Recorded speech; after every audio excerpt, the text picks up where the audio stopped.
Let's bring in our CTV News U.S. political analyst, Eric Ham. Eric, thanks as always for joining us. It's good to be with you. Thanks for having me, Roger. It's Friday, so I guess there's going to be a new tariff coming in. How do we deal with this? Where does this come from, do you think? Well, look, what we're seeing here is the president is now beginning to outwardly weaponize these tariffs as his signature economic policy, not only against other countries, but key allies and partners of the United States. In fact, we know just recently he announced the possibility of a 50% tariff on Brazil simply for prosecuting their former president, Jair Bolsonaro, who had been a close confidant of Donald Trump's. And we know that Brazil currently holds a trade deficit. So the United States actually has a trade surplus with Brazil. And so what we're seeing here is this is now moving beyond simple economic policy and moving to try to rebalance and reshift trade between the United States and other countries. This is the president now, I think, moving in a manner that is not only debilitating to the geopolitical economic system, but also it's making it more difficult for U.S. companies, consumers, and of course, the very relationship that the United States has built with many of these countries, particularly Canada, over the last 6 decades. What do you think he's hoping to accomplish with that?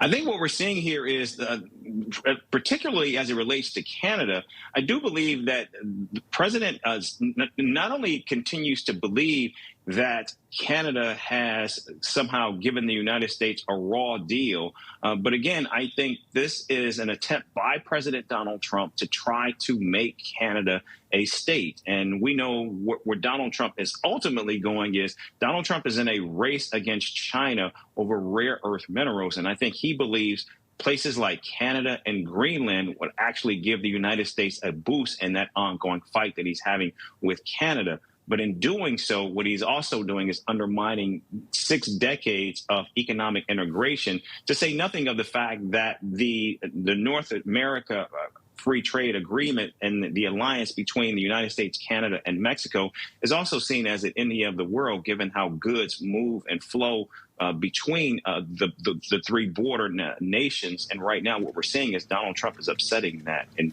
very dramatic ways. And we heard him bring up fentanyl again. We hadn't really heard that talked about that much lately. And it's back in, saying that's part of the concern still. Well, yeah, that's true. But again, what it is this is just more disinformation that the president is using as fuel in this ongoing trade war with Canada. We know even the conservative Manhattan Institute here in the United States has made clear that there just hasn't been fentanyl flowing across the U.S.-Canada border in the manner in which Donald Trump talks about. But nevertheless, the president continues to use that as a cudgel against Canada, even though it doesn't exist.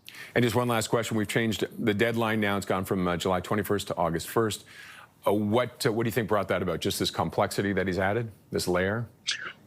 Well, yeah. And then also, too, we know that the president made clear in a recent cabinet meeting that he's also looking at increasing tariffs on copper by 50%. And we know, of course, Canada is the biggest importer of copper into the United States. So there's a lot at play. And again, it still remains to be seen even if all of these desires of the president are met, he will still actually agree to a trade agreement between the United States and Canada. And so that's what Canadian negotiators are actually grappling with as they try to navigate this very tricky and delicate balance with this president. Okay. Eric, thanks as always. Appreciate your insight. Thank you. CTV News U.S. political analyst Eric Ham.